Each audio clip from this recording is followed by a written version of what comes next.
కురుక్షేత్ర యుద్ధం జరిగిన తర్వాత ధృతరాష్ట్రుడు కృష్ణుణ్ణి ఇలా అడిగాడు. నాకు 100 మంది కుమారులు ఉన్నా అందరూ ఎందుకు చనిపోయారు?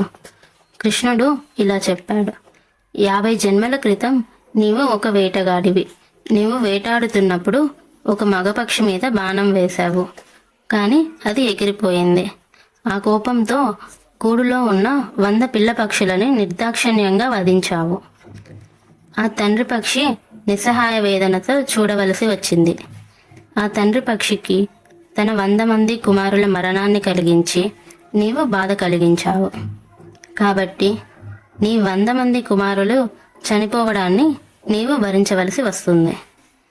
ధృతరాష్ట్రుడు, అయితే 50 జన్మలు ఎందుకు వేచి ఉండాల్సి వచ్చింది అని కృష్ణుణ్ణి అడగగా, కృష్ణుడు, నీవు 100 మంది కుమారులను సంతానంగా పొందడానికి పుణ్యాన్ని 50 జన్మలకు కూడగట్టుకున్నావు.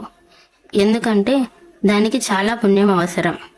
అప్పుడు నీవు 50 జీవిత కాలాల క్రితం చేసిన పాపానికి ఈ జీవిత కాలంలో శిక్షను అనుభవిస్తున్నావు.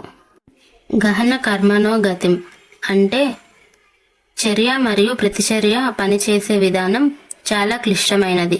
ఏ సమయంలో ఏ స్థితిలో ఏ రియాక్షన్ ఇవ్వాలో దేవుడికే బాగా తెలుసు. అందువల్ల ఈ జీవిత కాలంలో కొంత ప్రతిస్పందన రావచ్చు, కొంత తదుపరి జీవితంలో మరియు కొన్ని సదూర భవిష్యత్ జీవిత కాలాల్లో రావచ్చు. శ్రీమద్ భాగవతం ఇలా ఉదాహరణ ఇస్తుంది.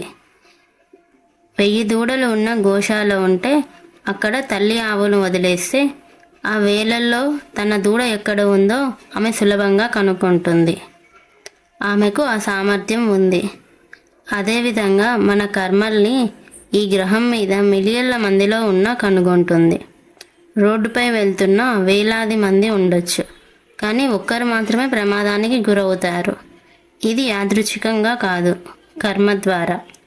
అందువలన కర్మ యొక్క సూత్రం చాలా బాగా పనిచేస్తుంది.